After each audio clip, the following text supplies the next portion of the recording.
Bom dia, alunos, tudo bem? Aqui quem fala é o professor André. Eu faço parte de um grupo chamado Univesp Helpers. E, na verdade, o Univesp Helpers serve para quê? É um grupo de alunos da Univesp que grava vídeos que servirá de apoio para muitos alunos, sejam alunos da Univesp, sejam alunos de ensino médio, ensino fundamental, vestibulantes, enfim, todo mundo aí que tem interesse. Eu estou aqui hoje para quê, pessoal? Para corrigir a prova de biologia da FUVEST do dia 12 de ontem, né? Gostei da prova? Gostei bastante, pessoal. Gostei muito da prova. E nós vamos corrigi-la, uma prova bem clássica, mas com algumas questões bem interessantes. Eu fiz FUVEST em 96, já sou meio velhinho também. Mas a prova de biologia não mudou muito e eu acho que eles aperfeiçoaram mais ainda, tá bom? Vamos lá para a prova? Para a gente poder discutir? Então vamos lá. Pessoal, eu vou corrigir com vocês, então, a prova V, né? A prova teve várias siglas, né? Na minha época tinha cores, né? Azul, rosa, vermelha, branca, uma coisa assim. Hoje agora é V, né? V, Q, eu acho, são letras, né? Então nós vamos corrigir a prova V da FUVEST e eu vou fazer as questões de biologia com vocês. Então vamos lá. Pessoal, a primeira questão é uma questão interessante que fala sobre o milho. E ela é uma questão que envolve genética e que envolve transgênico, que é um assunto bem moderno, né? O que é um transgênico? É quando você pega o gene de uma espécie e coloca em outra espécie. Aqui no caso, vamos ver o que eles fizeram. Uma variedade de milho, milho BT, foi modificada com a inserção de genes da bactéria Bacillus thuringiensis. Então, eles pegaram o gene dessa bactéria e colocaram no tal do milho, gerando o milho BT. É muito bom, pessoal, durante as provas, vocês fazerem esses rabiscos aí que eles ajudam, tá bom? Que produzem as proteínas CRY. Então, esse gene que eles colocaram produz a proteína CRY. Tóxicas para insetos como lagartas que atacam suas lavouras. Então, essa proteína ela é tóxica para a lagarta. Preste atenção nisso. Essas proteínas bloqueiam o trato digestório dos insetos, levando-os à morte. É um controle de praga, pessoal, biológico aí no caso, né? Você faz um transgênico e quando a lagarta, ela na verdade, ela come o milho, ela acaba morrendo. Mas, no caso aqui, em aves e mamíferos, que também se alimentam de milho, as proteínas CRY são inativadas durante a digestão ácida, perdendo sua ação sobre esses animais. Então, é um transgênico seguro a princípio. A alternativa que indica corretamente um aspecto positivo e um negativo dos efeitos desta modificação genética do milho para o ser humano é. Pessoal, vamos ver o seguinte: o que ele está falando aqui aumenta o valor nutritivo do milho? Não. Proteína CRY não faz isso. Então você pode já tirar essa daqui, ó. Vou passar até um riscão assim, ó. Menor tempo de maturação dos grãos. Isso está sendo falado aí? Também não. Pode passar um riscão. Facilitação da polinização das plantas. Não está falando de flor, pessoal. Então, isso aqui pode ser riscada também. Você vai riscando e vai tirando, jogando fora. Economia de água pela redução da irrigação. O pessoal está falando de água? Não, né? Não está falando de água. Vamos ver aí, que é a alternativa correta, né? E de elefantinho cor-de-rosa. Maior produtividade das lavouras de milho. É verdade, pessoal? Sim. Você aumenta a produtividade, porque a lavoura está menos propícia a ser atacada pela lagarta. Então vai produzir mais, né? O milho que iria para a barriga da lagarta vai para você. O aspecto negativo é a possibilidade de surgimento de lagartas resistentes à proteína CRY. Sim, pessoal, isso é verdade. Por quê? Dentro dessas lagartas, existem aquelas que são resistentes naturalmente já às proteínas CRY. Quando você mata as sensíveis, as resistentes sobram e começam a não ter competição mais começam a se proliferar e daqui a pouco todas elas podem ser resistentes à proteína Klein. Por isso que a alternativa E de elefantinho cor-de-rosa é a alternativa correta aí. Tudo bem? Então, uma questão de genética envolvendo aí transgênico, né? Vamos guardar isso daqui. Questão 28, pessoal. A questão 28 é uma questão de genética e é uma questão de padrão de herança, né? Então vamos lá. A genealogia a seguir representa uma família em que aparecem pessoas afetadas por uma doença chamada adrenoleucodistrofia. A mulher 32, essa mulher aqui, né? Está grávida e ainda não sabe o sexo do bebê. Pessoal, qual é o padrão de herança aqui, né? A relação correta entre o padrão de herança desta forma de adrenoleucodistrofia e a probabilidade que a criança seja afetada é. Vamos ver primeiro pelo padrão de herança, pessoal. Então vamos estudar isso aqui. O que nós observamos é que a doença aparece só nos homens. Você não tem mulheres doentes, tá vendo? E você tem um homem filho de casal normal. Esse tipo de padrão, pessoal, indica muito herança ligada ao X e recessiva, como a hemofilia, como o daltonismo, tá? Então, essas três aqui eu já tiraria de cara fora.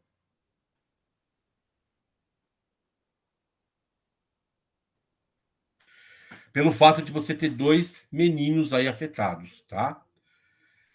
Esse heredograma é muito pequeno, então isso sugere para a gente uma herança ligada ao X recessiva, tá?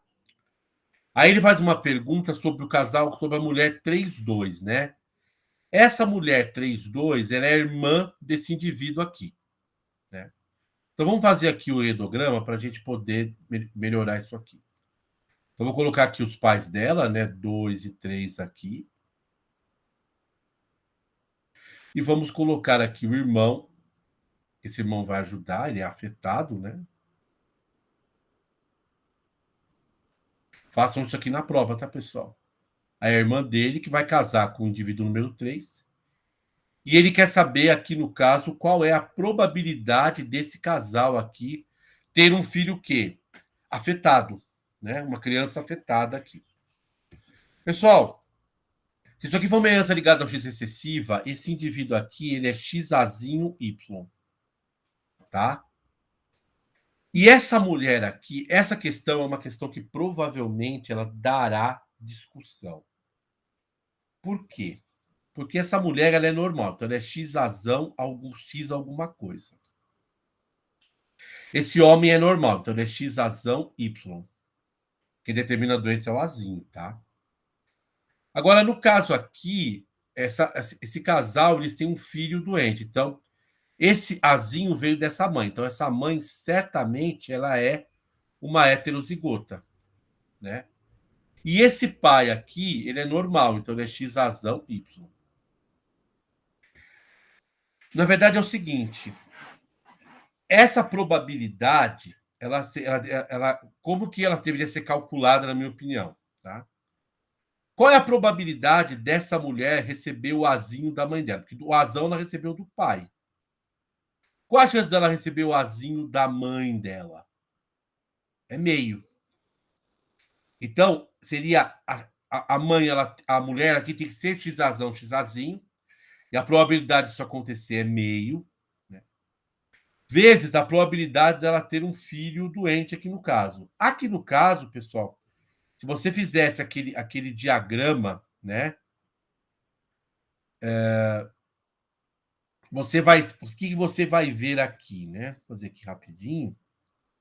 Como é apertadinho, mas tudo bem. Você teria uma coisa assim: ó, você teria o pai, né? O pai aqui no caso daria o xazão Y. E a mãe daria o xazão xazinho. Então, como poderia ser esse menininho deles aí, nessa criança, né? Seria isso aqui, tá vendo? Ó? A probabilidade de ser afetado e ser menino tá aqui, ó. Essa é a probabilidade. Isso aqui seria 1/4.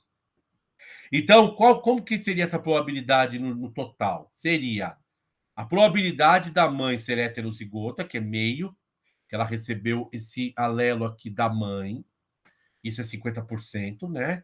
Porque o X-azão ela já recebeu do pai, que o pai é normal. E a chance dela ter um filho, um menino doente, afetado, é de 1/4. Isso seria um oitavo, que daria 12,5%. Mas não é essa a resposta que a FUVEST deu. Então, a FUVEST deu como resposta oficial a alternativa B de bola, pessoal. Tá? Ela deu como resposta oficial a alternativa B de bola, que diz que é uma herança ligada ao X excessiva e que é 25% caso seja menino. Né? 25% caso seja menino. Porque aqui nesse diagrama já dá a chance de ser menino e afetado. Ou seja, ele não está considerando esse meio. Ou seja, a FUVEST está considerando que essa mãe é heterozigota. E com certeza ela é heterozigota. Só que eu não tenho essa certeza toda, não. Que a mãe dela é uma heterozigota, eu tenho certeza, porque ela tem esse irmão, né? A gente sabe que esse Y aqui, no caso, veio desse pai, e o Xazinho veio dessa mãe, que é mãe dessa mulher aqui, número 2. Agora, que ela é heterozigota, pessoal, eu não tenho certeza. A resposta é a alternativa B, mas eu acho que não é a resposta mais correta. Talvez o pessoal reclame aí desse problema, tá? Se vocês tiverem dúvida, vocês coloquem lá no chat do YouTube. Pessoal, essa aqui é uma questão tradicional de citologia, questão 29, né? E é uma questão típica de divisão celular. Uma questão bem bonita, inclusive. Questão bem interessante, bem bonita aí. Pessoal, essa aqui é uma questão que diz o seguinte: considere 2 genes A e B localizados em cromossomos diferentes em seus respectivos alelos. Azão, Azinho, Bzão, Bzinho. Ou seja, cada alelo está num cromossomo. Isso vai ser muito importante para você acertar a questão. Então, cada alelo está num cromossomo. Uma representação possível desses alelos durante a mitose, imediatamente antes da metáfase. Ou seja, pessoal, a célula ela está em mitose. O que você tem, na verdade, na divisão celular? Você tem uma intérfase, onde você tem um núcleo íntegro, um núcleo interfásico, e depois a célula entra em mitose. Na mitose, pessoal, você não tem mais carioteca ou membrana nuclear. Então, as imagens que estão mostrando aqui membrana nuclear, elas não podem ser. Porque quando os cromossomos estão nesse estágio, o núcleo da célula já desmanchou. A carioteca ou membrana nuclear, ela desapareceu. Então, isso aqui já não existe mais, nem isso aqui, nem isso aqui. Você vai ficar com a A e com a B. Vamos mudar um pouquinho aqui, eu vou fazer outras cores. É o seguinte, pessoal, quando a célula tem cromossomos não duplicados, os cromossomos não duplicados têm essa cara aqui, né? Ele fala assim, que cada alelo está num cromossomo. Essa informação, pessoal, ela é super importante, tá? Vou fazer os alelos em preto aqui, ó. Então, aqui tem azão, aqui tem azinho, aqui tem Bzão e aqui tem Bzinho. Cada um está num cromossomo, tá? Quando o cromossomo duplica, pessoal, o que você vai ter? Você também vai ter a duplicação de quem? Você vai ter a duplicação dos alelos. Então, qual é a figura que você vai ter? Né? Você vai ter essa figura aqui, ó, né? Verdade? Então, aqui você vai ter azão, azão, tá vendo aqui, ó? O losse, né? Azinho, azinho. Bzão, Bzão. E Bzinho, Bzinho. Que é o que você vai ver na alternativa A de amor. Professor, por que é A de amor? Porque ele fala que cada alelo está num cromossomo diferente. Ó, se você soubesse aqui que na intérfase a membrana nuclear ou carioteca, isso aqui também é igual a carioteca, desapareceu, você tirava de cara 3 alternativas de cara. Por isso, pessoal, que é muito importante você ler as questões com calma, porque você ganha um tempo de solução. E tempo no vestibular é muito importante, né? Então, a questão 29, alternativa A de amor. Pessoal, essa questão 30 era uma questão muito interessante, porque ela parece uma questão de Enem, porque ela envolve um conhecimento de química, de equilíbrio químico, mas ela também envolve uma questão de ecologia muito importante. Então vamos lá. O gás carbônico atmosférico reage com a água do mar, conforme detalhado em 1. Pessoal, então o gás carbônico aqui, ele reage com a água, formando ácido carbônico, que rapidamente se ioniza em bicarbonato e H+. O H+ deixa o ambiente mais ácido, tudo bem? Isso aqui é uma questão de equilíbrio químico, pessoal. Então vamos lá. As condições ambientais causadas pelo aumento de gás carbônico na atmosfera influenciam os processos caracterizados pela reação 2. Então, o aumento no gás carbônico, o aumento do CO2 vai interferir, na verdade, na reação 2. Processo caracterizado pela reação 2 durante o desenvolvimento de diversos organismos marinhos.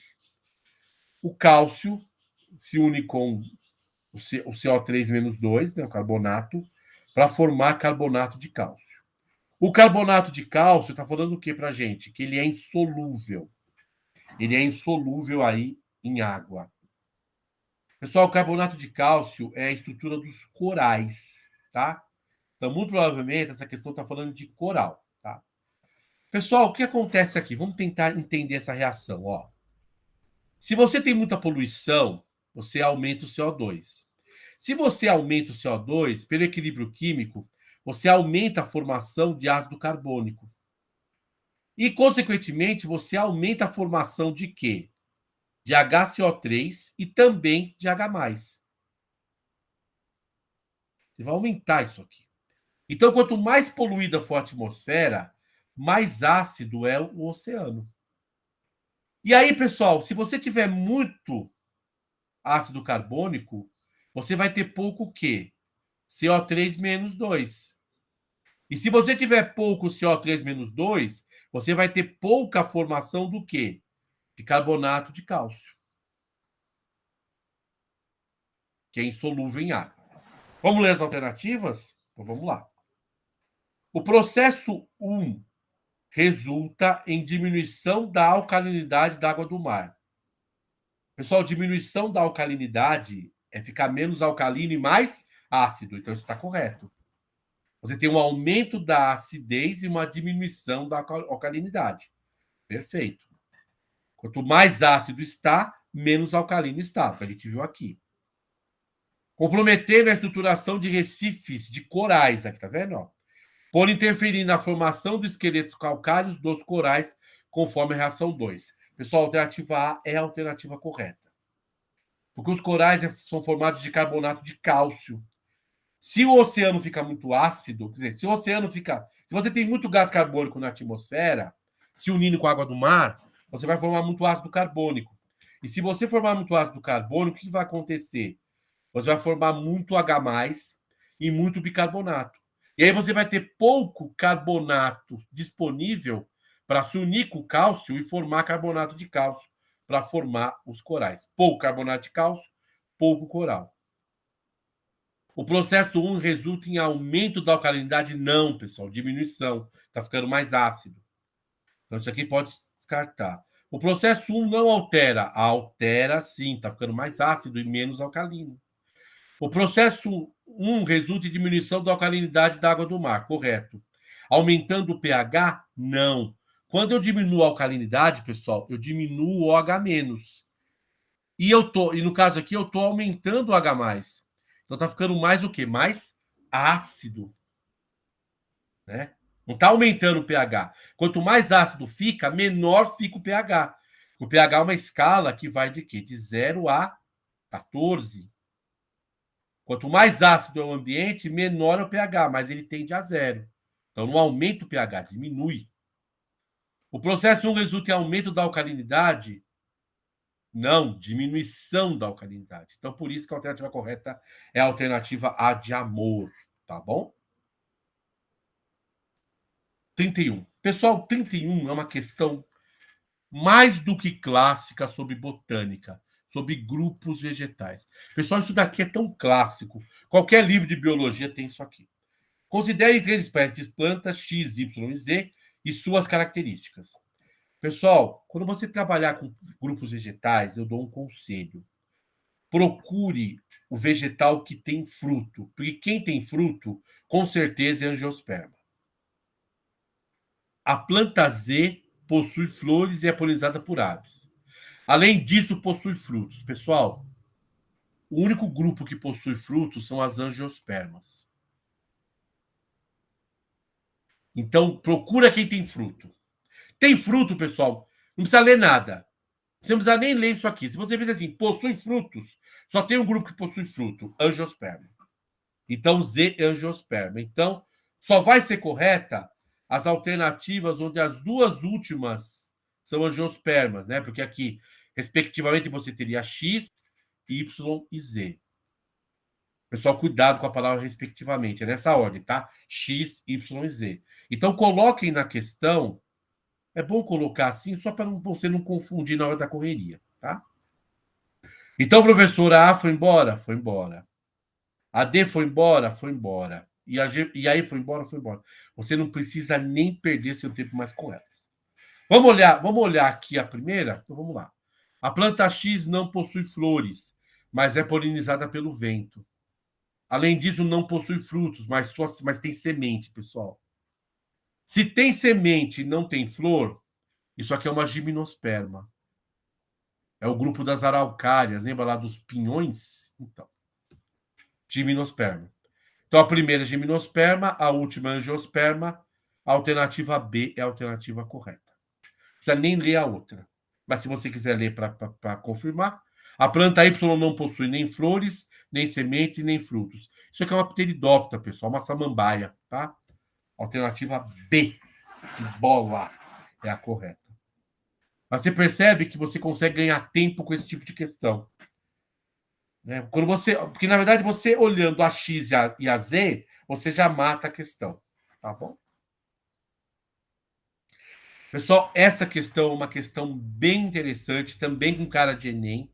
É uma questão que envolve ácido nucleico, né?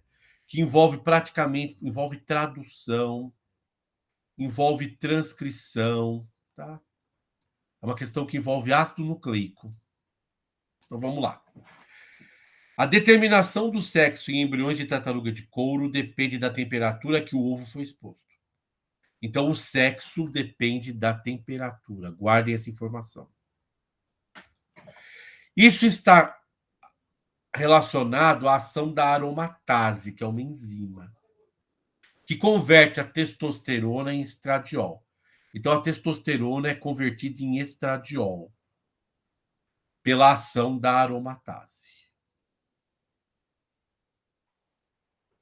Guarde essa informação. A expressão gênica, a atividade dessa enzima nas gônadas, depende da temperatura. Gônada aí seria o ovário e, na verdade, e testículos, né? Conforme indicado na figura. Pessoal, o que a gente viu aqui? Ó? Que a atividade da aromatase, conforme a temperatura vai subindo, né? A atividade da aromatase também vai subindo. Então, quanto maior a temperatura em graus Celsius, maior a atividade da aromatase. Então, quanto mais quente, mais aromatase tem. E aí tem uma outra coisa interessante que ele coloca aqui, ó. Que na temperatura de 28 a 30 graus, você tem uma aromatase agindo bastante. E quando a temperatura está entre 24 a 28 graus, a aromatase não está agindo. Pessoal, vamos ver o que a aromatase faz. Ela converte a testosterona em estradiol. Pessoal, a testosterona, ela favorece o filhotinho macho. E o estradiol favorece o filhotinho fêmea. Então, se você tiver muita aromatase, você está convertendo muita testosterona em estradiol. Então, vai nascer mais fêmea. Então, aqui vai nascer mais fêmea. Quando a temperatura está baixa, a aromatase está baixa. Então, você vai converter pouca testosterona em estradiol. Então, você favorece mais nascimento de machos. Certo?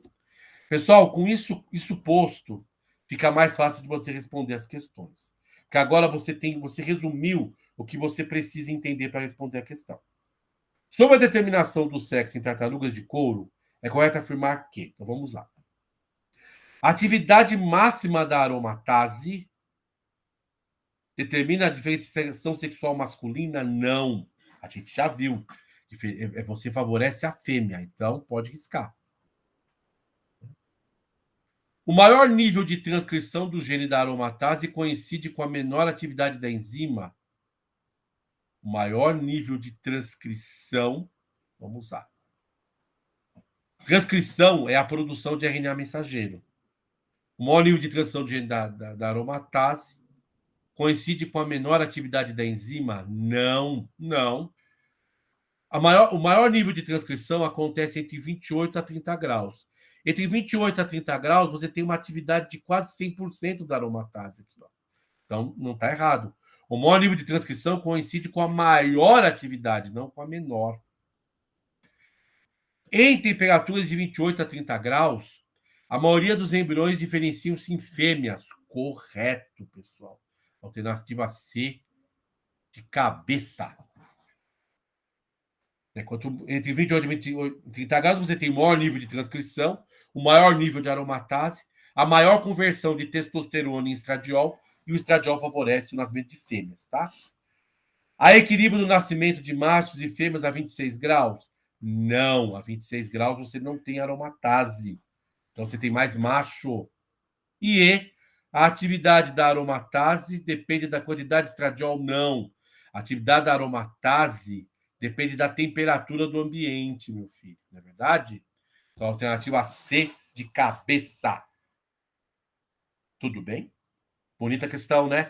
O segredo, pessoal, é fazer um resuminho. Para a hora que você for para as alternativas, esse processo fica mais rápido. Esse tipo de questão, você tem que destrinchar as informações. Parece Enem, né? Sim. Pessoal, isso aqui é uma questão muito interessante que trabalha, na verdade, com doença infecciosa, né? Olha lá. Infecções sexualmente transmissíveis. Trabalha um pouco com microbiologia, né? Com questões de saúde pública. Uma questão bem interessante, bem em moda com a Covid agora, né? Enfim. Vamos lá? No que diz respeito às infecções sexualmente transmissíveis, IST, identifica a relação correta entre o grupo causador, um de seus sintomas e se possui ou não vacina preventiva. Pessoal, sabe qual é a dica que eu dou para você? Vai na vacina. Vai nessa coluna aqui e começa a destrinchar. Pessoal, gonorreia tem vacina? Não. Gonorreia não tem vacina. Então, isso aqui já pode ir embora. Hepatite C tem vacina? Não tem vacina. Então, isso aqui está certo. AIDS tem vacina? Não, pessoal. AIDS não tem vacina até hoje, né? Não pode tirar. Sífilis possui vacina? Não. E condiloma tem vacina? Sim. Então, aqui, ó, você já tirou duas colunas. Então, ficou B, D e E para você estudar. Então, vamos lá. B. Hepatite C, pessoal, é causada por um vírus do HCV, certo? Mas é vírus, pessoal, não é bactéria, é vírus. Cometimento do fígado, correto. Tem vacina? Não. Está certo agora. Mas o erro dessa alternativa está aqui. É bom você usar essa tabelinha, pessoal, e corrigir para poder estudar para os próximos vestibulares, né? O causador da sífilis é o treponema pálido? É. Mas aí não é um verme, pessoal, é uma bactéria. Pois, ferida na genitália? Perfeito, que é o cancro. Tem vacina? Não. Qual que tá certa total, professor? Essa daqui, ó. Tá certa total é essa daqui. Condiloma acuminado. Acuminado. A chamada crista de Galo. É o HPV, é um vírus. Verrugas no genital, tem vacina? Sim. Por isso que a alternativa correta é a alternativa E, de elefantinho. Tudo bem? Se você corrigir as outras, dá para você ter um resuminho de estudo aí. Tá? Essas questões de tabela, pessoal, é uma questão estratégica de solução. Você aumenta muito a sua chance de acertar, tá bom? Bonita questão, né? IST estão sempre em moda. 34. Pessoal, essa questão 34 ela é muito bonita. Porque fala do Camões. É um texto que eu não vou ficar lendo ele aqui. Mas essa questão aqui é uma questão sobre vitaminas. Pessoal, isso aqui é uma questão clássica, velha e antiga, tá? Então vamos lá. É um texto do Lusíadas de Camões, que foi um livro feito na época das navegações. E o que é o professor? Qual que é a parte básica para isso aqui? São esses 3 versos aqui. Então vamos lá. Que tão disformemente, que é disforme, é deformar, ali lincharam. Então alguma coisa inchou, alguma coisa inflamou. As gengivas da boca crescia, a gengiva está inchada. A carne juntamente apodrecia. Ele tá falando de uma doença que causa uma gengivite terrível, queda de dentes, mau cheiro bucal. Pessoal, não preciso nem ler essa questão. Essa questão está falando sobre escorbuto. Por isso que a alternativa correta é a alternativa B de bola. Porque varíola não é, leishmaniose não é, peste bubônica não é, malária não é. Mas o escorbuto é uma doença por deficiência de vitamina C, muito comum nas grandes navegações, né? Que o pessoal ficava sem consumir fruta cítrica, especialmente laranja. Então, essa é uma questão que, se você sabe o escorbuto, você já mata a questão. É uma doença nutricional, tá bom? Você não precisa nem ler as demais para a gente ganhar tempo. Pessoal, essa questão 42 aqui, né? Ela é uma questão. Aqui, B, perfeito. Pessoal, a questão 42 é uma questão muito interessante sobre a gripe espanhola, que foi a pandemia do começo do século XX, né? Do século XX, 1918. Pessoal, ele coloca, ele pega uma. Isso aqui, na verdade, não é tabela, isso aqui é quadro, tá? Isso aqui também é um quadro. Qual a diferença, professor? Quadros têm linhas. Assim, quadros têm linhas na vertical, assim, tá vendo? Ó? Isso aqui é quadro, tá bom? Então vamos lá. Pessoal, é o seguinte, ele descreve aqui algumas regiões de São Paulo. Ele fala os bairros, ele fala as características topográficas. Isso não tem importância porque a gripe era um vírus. A classe social, sim. Ó. Você vê que a região central é a burguesia, no intermediário a classe média proletária e no periférico o pessoal mais pobre. Olha o tipo de moradia da região central: mansões. No intermediário já tem os cortiços, já tem sobradinho, chalezinho, né? E, na verdade, no periférico tem habitações coletivas. Guardem essa informação que ela é muito importante. Habitação coletiva, pessoal. O cortiço é uma forma de habitação coletiva. O que é um cortiço? O cortiço era assim: era um conjunto de casinhas, geralmente são quartinhos, que tem uma pequena cozinha, ou a pessoa faz a cozinha e o quarto no mesmo ambiente, e tem um banheiro de uso coletivo. Em geral, os cortiços são assim. Quais são os benefícios do lugar? A região central tem tudo, ó. Sistema de água e esgoto, telefone. O intermediário já tem luz, água, telefone apenas nas áreas próximas ao distrito. Agora, o periférico, pessoal, tem serviços precários de água e esgoto. Então, é o pessoal mais pobre. Pessoal, o que a gente vê nesse outro quadro que está aqui? Olha que interessante, pessoal. A população. Ó. Você vê que a população do Brás e da Moca, que é um lugar periférico, ela é praticamente uma vez e meia maior que a Consolação. Ó. Então, a população uma vez e meia maior. Então, se aqui tiver, sei lá, aqui tem 41 mil, aqui tem 61 mil. Olha os óbitos, pessoal. Na Consolação, o número de óbitos é grande, né? Na Moca também. Mas olha por 1.000 habitantes, ó. Mortalidade por 1.000. Quando eu corrijo pela população. Aqui você percebe o quê? Que vai aumentando, ó. Praticamente vai aumentando, tá vendo? Ó? Enquanto, por exemplo, na Consolação morre 6 pessoas a cada 1.000, na Moca morre 13 a cada 1.000. Que absurdo, olha a quantidade de gente que morre, pessoal. Muita gente, né? Então, o que a gente pode concluir aqui, pessoal? Que do centro para a periferia há um aumento da mortalidade, uma diminuição da renda e um aumento populacional. Você está concentrando mais gente. É estrificado isso aí. Então, é uma doença viral. Então, a chance de uma pessoa não curtir isso pegar é muito maior. Então, qual a alternativa correta, pessoal? Vamos ver a alternativa A.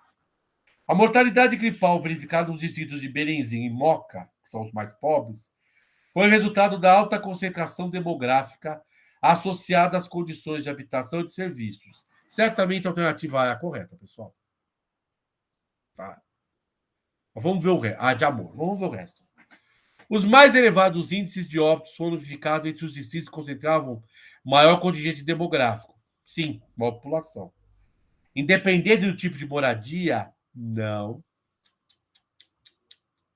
Isso é dependente do tipo de moradia, né? Lembra lá do cortiço? Então não independe da moradia, depende da moradia. C. O número de óbitos gripais colhido no Bom Retiro atesta que não há correlação entre topografia. E topografia é correto, porque é vírus, depende do. Não é mosquito como a dengue. Mas depende do tipo de moradia, pessoal, né? Depende da origem social. Por isso aqui está errado. Isso aqui está errado, isso aqui está errado. D. Apesar da semelhança entre as condições sanitárias e residenciais nos distritos de Sé e da Liberdade, o índice de mortalidade verificado é significativamente distinto. Não é não, pessoal. Sé e Liberdade, ó. Sé e Liberdade parece, ó. Sé, Liberdade, ó. Aqui você discrepa. Mas quando você vê pela população, o índice de mortalidade é parecido, ó. Então tá errado. Pessoal, uma coisa é o número de óbitos absoluto. Mortalidade é quando você relativiza pela população. A hora que você corrige pela população, você vê que a mortalidade na Liberdade, na Sé, está muito parecida. Né? Por isso que o índice de mortalidade é mais confiável. Então, isso aqui está errado também. Eles são parecidos. Muito parecidos. Não distintos. Os dados indicam que a epidemia alastrou-se por toda a cidade. Com igual impacto? Não, com diferente impacto. Uma doença pegou mais os pobres, por isso que a alternativa A é a alternativa correta. Então, nós tivemos uma questão aqui de saúde pública, né? Uma questão, a gente fala de epidemiologia, pessoal, isso aqui, né? De epidemia. Uma questão de saúde pública. Uma questão de vitamina. Uma questão de microbiologia, de saúde pública também. Uma questão de tradução e transcrição. Uma de botânica. Uma de ecologia. Uma de citologia. Uma de genética. E outra de genética. Interessante. Foi uma prova com um bom desenho, gostei bastante dessa prova. Achei a prova bem interessante, uma prova sortida, né? Uma prova aí que soube verificar o conhecimento dos alunos, tá? Se houver qualquer dúvida, pessoal, escrevam lá no chat do YouTube. Mas eu acho que foi uma prova que cumpriu bastante a sua função básica. São conhecimentos básicos que uma pessoa tem que ter. Vamos ver agora, quando tiver a segunda fase, como será a segunda fase da FUVEST. Mas eu acredito que essas questões são muito boas. E eu acredito que a questão no 28, deixa eu confirmar aqui se é isso mesmo, a questão 28, né? É a única questão aí que eu acredito que possa dar alguma discussão. Porque eu acho que a resposta dela não é que está incorreta, mas não é a mais adequada. Talvez eles cancelem essa questão ou não. Vamos ver, tá bom? Então, espero que vocês tenham ido bem. Um forte abraço, pessoal, e sucesso nos vestibulares aí, tá bom? Forte abraço.